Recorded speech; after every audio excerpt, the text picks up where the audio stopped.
it's late. Thursday feels like a lifetime ago, but it's the win we wanted, it's the win we needed, and it's the response that we were all asking for. Look, it was an interesting game. It was a scrappy affair early. The weather was average as per normal with Richmond games. I'm starting to believe now. I think the weather gods have something against us, or maybe something for us if you think we play better in the wet weather.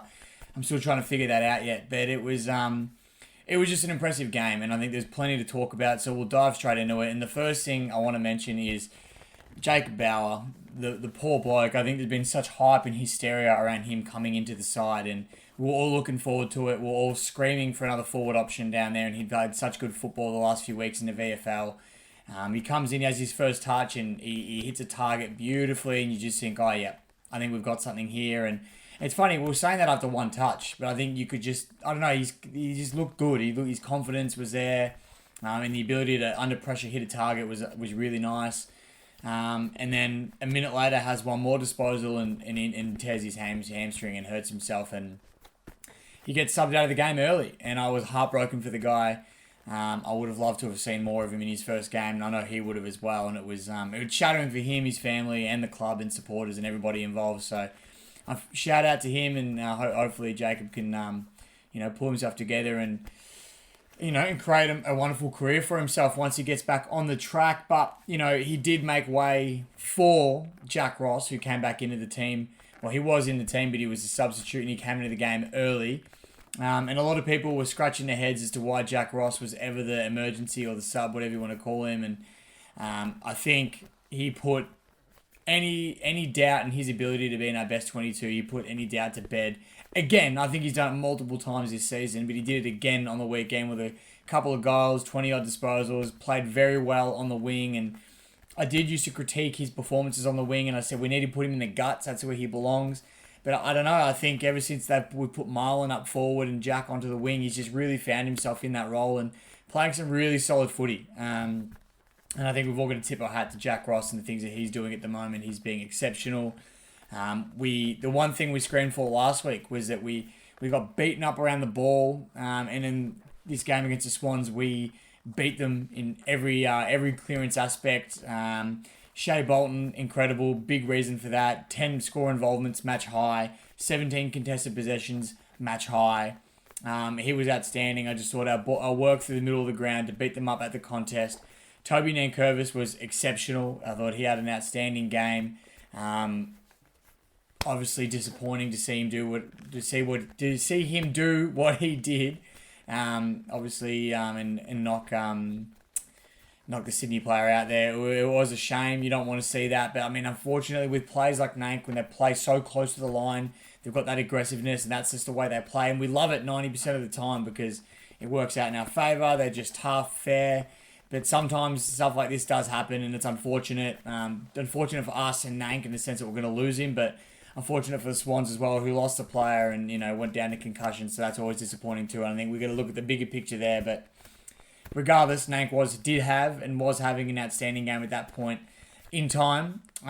Jack Rewalt, again, a lot of people are critiquing Jack, and I think rightfully so, and it's fair enough. But I've said it before, and I'll say it again. He played on one more year with the thought that he'd be alongside Tom Lynch as the second option, and he would have kicked his 20 or 30 quite comfortably, and Tom would have probably kicked his 50 or 60 again. But to have Jack by himself out there, constantly double-teamed all night, he does so well to use his footy smarts to continue to bring the ball to ground. And I think that's one thing that a lot of people are probably not seeing as clearly as they used to. I think purely because we're looking for Jack to be the forward he used to be. And we'll be honest, at his age, he's not going to be able to be that, but he's still got his smarts. You don't lose those. And we're seeing that come to fruition when he brings the ball to ground, or he just does little things that gets the ball forward towards goal. And yeah, he's a very, very smart player.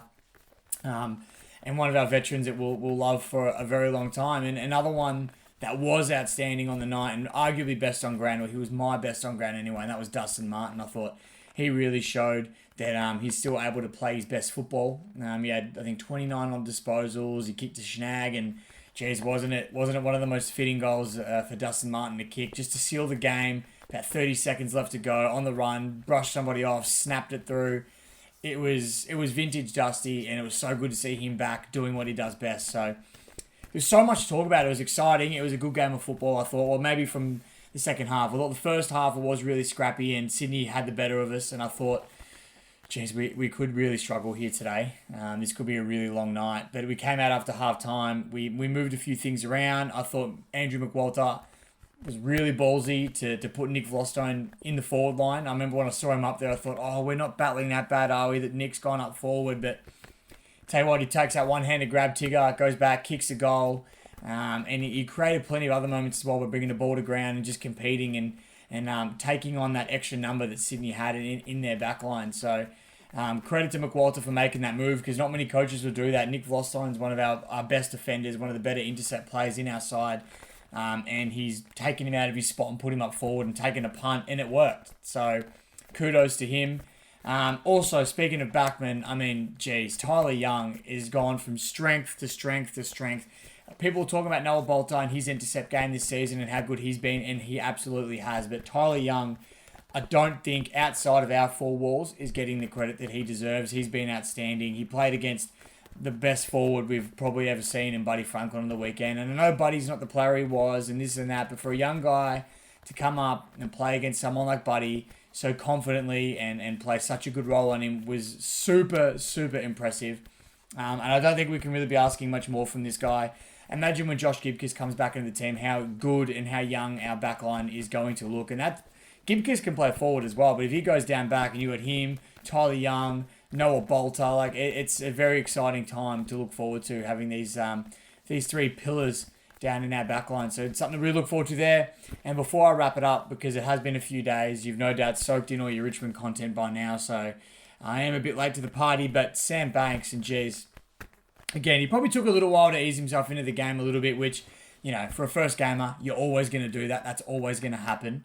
But for him to do what he did and come out and have some really impressive moments, hitting a few nice targets, I think he holds his spot. I think he played well enough to keep his spot, or if not, he'd come on as the sub potentially, because I guess Jack Ross has to start now, and maybe that's where you find your direct swap. I'm not sure, but I do think that Banksy is going to be another really good player for us going forward, and I loved what I saw from him on the weekend. So, now again, kudos to him. Hopefully he keeps his spot and keeps playing some more consistent footy and gets used to AFL level more and more and more, because you're not going to get used to it if you're not out in the park. It's as simple as that. So, good to have him out there.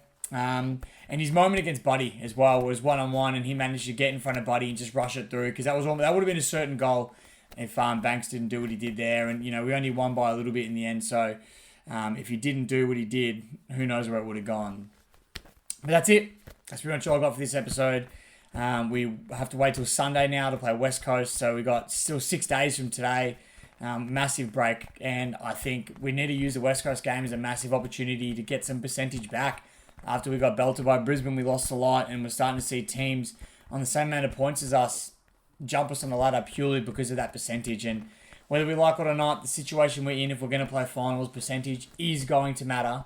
And we got a couple of games in the back half of the year, this one included against West Coast, where we can really take advantage of that and hopefully gain some back. But knowing Richmond, we'll make it hard for ourselves, and, you know, we'll just scrape over the line or something like that. But can't be too negative about it. The week hasn't really even started yet, and we've got a long way to go before the game in 6 days. So thank you again for watching. I always appreciate you taking the time out of your days or your evenings to sit down and watch little old me talk about the Tigers, but it means the world. So thank you again. And until the West Coast preview video, enjoy the highlights from the weekend. There's plenty of them. Go Tigers.